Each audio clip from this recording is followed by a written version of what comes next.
friends Vic Frere of Vic Frere Art here. I paint and I draw. In this video, I'm going to be showing you the techniques and the equipment that I use in order to produce my charcoal drawings, like the one you see behind me. Now, this is still a work in progress, but I wanted to take some time in order to create a video so that you can see some of my techniques and methods that I use in order to create my charcoal portraits or drawings. I hope you find some value in this video. If you do, please consider subscribing if you haven't done so already. Hit the like on that video and hit the bell in order to receive future notifications of my newest videos. Oh yeah, and feel free to leave a comment.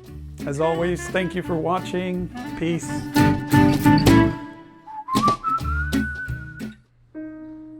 So the first thing I would like to talk about is the paper. I use Arches watercolor paper. It's in plastic here because I don't like to touch it, with my bare hands. It's mostly rag cotton, and so it's a great surface to not only paint on for watercolors, but I love using this paper for drawing with charcoal. But I prefer smooth. This one here is smooth and it has no tooth whatsoever. Give it a try. It's a little pricey, but it's worth your while. So for my charcoal drawings, I use a variety of charcoal pencils, and my all-time favorite has actually always been the Primo 59B. And if you check it out here, it really lays down a nice dark layer of value, and it's rather soft, so it works really well. My second one is Art Alternatives Ritmo Charcoal B. This is more of a medium for me. The last one I started using recently, it's Wolf's Carbon, and this one's a 6B, but it's not. I found that it's not as dark as the others. This one seems a bit waxy, and if you notice here, it does get a nice little layer, but it fills in most of the other spaces. One other type of charcoal that I like to use a lot is this one here. This one is a mixture between compressed charcoal, which is extremely dark and very hard, solid, and a pastel stick. Another thing I like about these is they're extremely dark once you apply them on the paper. So let me show you here. You see that very dark value that I'm getting there.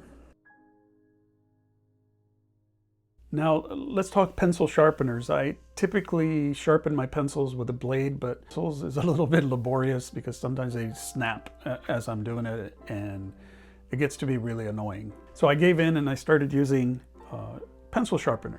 Like I said, I used to use just these blades in order to sharpen my pencils. My ultimate favorite pencil sharpener has to be this one right here. I've just started using it not too long ago. As far as erasers, I really use a variety of them as well.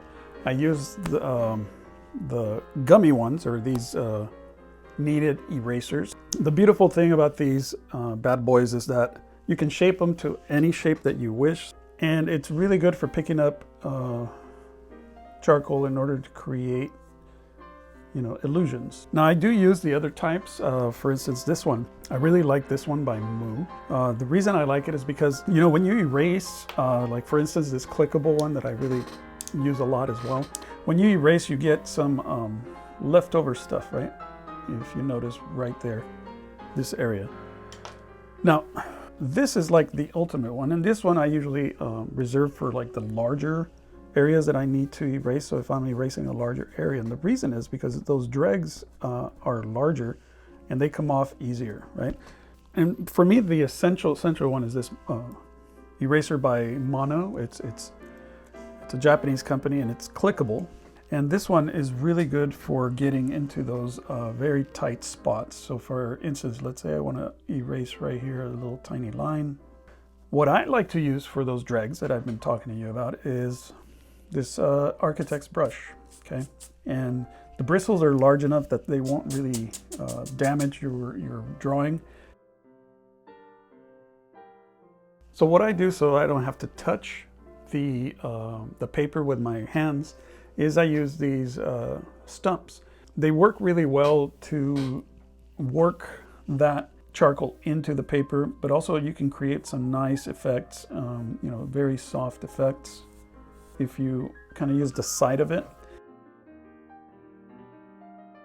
A few other things that I like to use to create certain effects in my charcoal drawings and graphite. You can use these on graphite, but I think charcoal is a little bit more forgiving for that. I just grab like any old brushes. So they're basically throwaways, and I repurpose them so that I can create certain effects. Just make sure that the bristles are nice and soft. Don't use hog hair or anything like that. Synthetics are good. Another thing that I use a lot is chamois.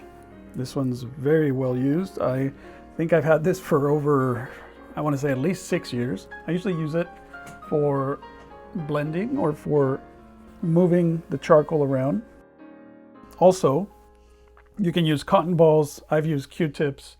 It's a similar idea, and it's up to you what you want to do, like what effects you want to have. And so experiment and see what you like the most. The last thing that I'll show you is the sponge. Now this sponge is just a regular kitchen sponge. Well, it's not so regular. It's hard for me to find this, and I don't even remember the brand, but I got this off of a guy named Cesar Santos. He's a phenomenal artist, so check him out. He's got a YouTube channel as well, and Instagram. He's phenomenal.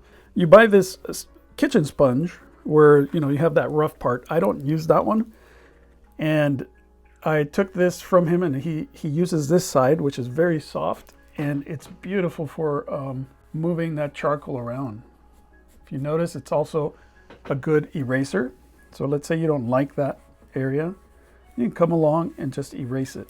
So this is a good this is a very good tool to use when drawing with charcoal, in my opinion. All right.